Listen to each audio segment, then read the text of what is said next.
تو سبحان اللہ اس ساری سینیریو میں ایک انسان کا ہونا، موجود ہونا، رمضان کے اللہ تعالیٰ ان دنوں کے بارے میں کہتے ہیں ایام معدودات، یہ گنتی کے کچھ دن ہیں، یہ کچھ گنتی کے دن ہیں، اور اس گنتی کے دنوں کے بھی ہمارے آخری کچھ گنتی کے دن رہ گئے ہیں، جو کہ 4-5 دن میکسیمم رہ گئے ہیں، میکسیمم ایام معدودات۔ اور ان میں سے بھی سب سے جو بہترین حصہ ہے ان دنوں کا، رمضان کا سب سے جو بہترین پارٹ ہے وہ رمضان کے آخری عشرہ ہے، اور اس آخری عشرے کا بھی سب سے بہترین پارٹ یہ چند ہی کچھ راتیں ہیں، اور ان چند کچھ راتوں میں بھی سب سے بہترین حصہ 27ویں کی رات ہے۔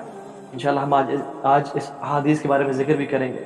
دیکھیں نا، جب سپرنٹرز بھاگ رہے ہوتے ہیں، ریس لگا رہے ہوتے ہیں، اور جب وہ سرکل کو کراس کر کے اینڈ لائن کو دیکھتے ہیں اور فنش لائن کو دیکھتے ہیں، تو وہ اپنی فل تھروٹل لگا دیتے ہیں، جتنی اس میں انرجی ہوتی ہے اور پاور ہوتی ہے وہ لگا دیتے ہیں کہ کسی طرح سے میں اینڈ ہو رہا ہے ریس ہماری، میں کسی طرح سے آگے نکل جاؤں۔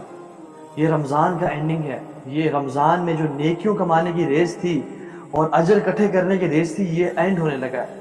تو جیسے ایک سپرنٹر یا ایک گھوڑا ریس میں سب سے زیادہ جان کب لگاتا ہے؟ جب وہ ختم ہونے والی ہوتی ہے۔ اسی طرح سے ہم سب کو بھی چاہیے کہ ہم اپنی میکسیمم انرجیز لگا دیں ان کچھ راتوں میں۔ یہ جو راتیں 10 راتیں تھیں، یہ سارے کے سارے 10 راتیں اللہ کے نبی صلی اللہ علیہ وسلم کس طرح گزارتے؟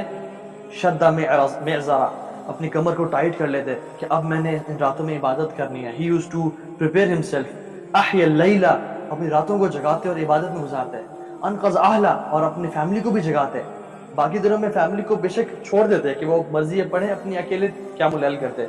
ان راتوں میں رسول اللہ صلی اللہ علیہ وسلم اپنے گھر والوں کو بھی جگاتے۔ کیوں؟ کیونکہ یہ جو آخری 10 راتیں ہیں، these last 10 nights are to catch one night، لیلۃ القدر کی رات، اس رات کو پانے کے لیے ان 10 راتوں کی عبادت ہے۔ پورے سال کا جو پیک ہے، جو پینیکل ہے، وہ رمضان کا مہینہ ہے۔ رمضان کا جو پیک ہے وہ آخری 10 دن ہے، اور آخری 10 دنوں کا جو پیک ہے وہ لیلۃ القدر کی رات ہے۔ اور اللہ کے نبی نے اسی رمضان کی بارے میں شان بتاتے ہوئے کہا کہ اس مہینے میں ایک رات ہے جو کہ 1000 مہینوں سے بہتر ہے۔ من حرمہا فقد حرم الخیر کلہا، جس نے اس رات کو لوز کر دیا، جو اس رات کی عبادت سے محروم ہو گیا، بے شک جان لو کہ وہ بہت بڑا محروم ہے۔ اس سے میں سمجھ کے آتا ہے کہ اس کے گناہوں نے اس کو محروم بنا دیا، اس کے گناہوں نے اس کو اتنا جکڑ کے رکھا کہ اس کو توفیق نہیں ملی کہ وہ اس رات کی عبادت کو پا لے۔ لیکن جان لیں جو اس رات کی عبادت کو پا لیتے ہیں، وہ اللہ کی طرف سے خاص رحمت اور نعمت اور بلیسنگ ہوتی ہے، جو اس رات کو پا لیتے ہیں۔ اور کون اس رات کو پا سکتے ہیں؟ صرف وہی لوگ اس رات کو پا سکتے ہیں جو اپنے گناہوں سے توبہ کر چکے ہوتے ہیں، اپنے رب سے معافی مانگ چکے ہوتے ہیں، اور اپنے رب کو راضی کرنے کی کوشش میں لگے ہوتے ہیں۔ اللہ کے نبی صلی اللہ علیہ وسلم نے رمضان کے بارے میں فرمایا، رمضان کی راتوں کے بارے میں، من قام رمضان ایمانا واحتسابا غفر له ما تقدم من ذنبه، جو رمضان کی راتوں کو قیام کرے گا ایمان اور احتساب، یعنی نیکی کے اجر کی، اس کے تمام پچھلے گناہ معاف ہو جائیں گے۔ احتساب کا مطلب پتہ کیا ہے؟ کہ ایکسپیکٹنگ ریوارڈ فرام اللہ سبحانہ وتعالیٰ، اللہ سے بہت بڑے اجر کی امید کے ساتھ جو قیام کرے گا۔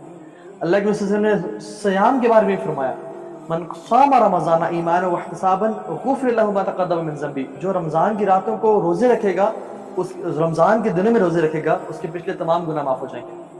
سبحان اللہ، اگر قیام میں انسان ویک ہو جائے، نہ کر سکے، تو اللہ سبحانہ تعالیٰ چاہتے ہیں کہ میں روزوں کے ذریعے ان کی گناہ بخش دوں۔ لیکن اگر روزوں بھی انسان کمی کوتاہی کر لیتا ہے، کبھی کوئی برا بول دیا اور قیام کو بھی پورا نہ کر پایا، تو جو شخص لیلۃ القدر کی رات میں قیام کر لیتا ہے، اللہ کے نبی نے اس رات کے بارے میں بھی فرمایا، من قام لیلۃ القدر ایمانا واحتسابا غفر له ما تقدم من ذنبه، جو اس رات کو قیام کر رہے گا، لیلۃ القدر کی رات کو ایمان کے ساتھ اور اس نیت کے ساتھ کہ میرا رب مجھے ریوارڈ دے گا، اس کے پچھلے تمام گناہوں کو معاف کر دیا جائے گا۔ اللہ اکبر۔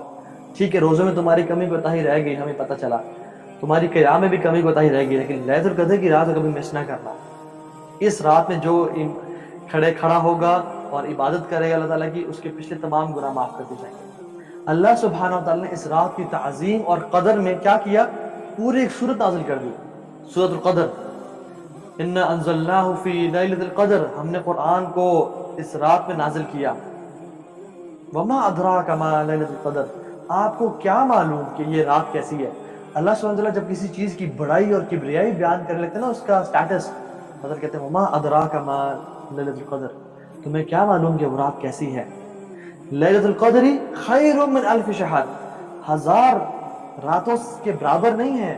یہ نہیں کہا لیلۃ القدر کا الف شہر کہ یہ 1000 راتوں جیسی ہے، نہیں، بلکہ فرمایا خیر من الف شہر، یہ 1000 راتوں سے بہتر ہے۔ اور کتنی بہتر ہے واللہ عالم، ہم نہیں جانتے۔ 2000 راتوں کے برابر ہے، 5000 راتوں کے برابر ہے، 10,000 سال کے برابر ہے، ہم نہیں جانتے۔ اللہ تعالیٰ نے اس کو اوپن اینڈیڈ کوشچن چھوڑ دیا، یہ تمہاری سوچ ہے کہ یہ کتنی افضل اور کتنی اعلیٰ ہے۔ تنزل الملائکۃ والروح، تنزل الملائکۃ والروح، اس میں ملائکہ، فرشتے اور روح الامین، روح جبریل علیہ السلام نازل ہوتے ہیں۔ کیا کرتے ہیں؟ فیہا باذن من کل امر سلام ہی حتی مطلع الفجر، اللہ تعالیٰ کے حکم سے آتے ہیں، اور اس رات کو کیا ہے؟ سلام، پیس، ہر کسی سے سلامتی کا پیغام پہنچا رہے ہوتے ہیں۔ کب تک؟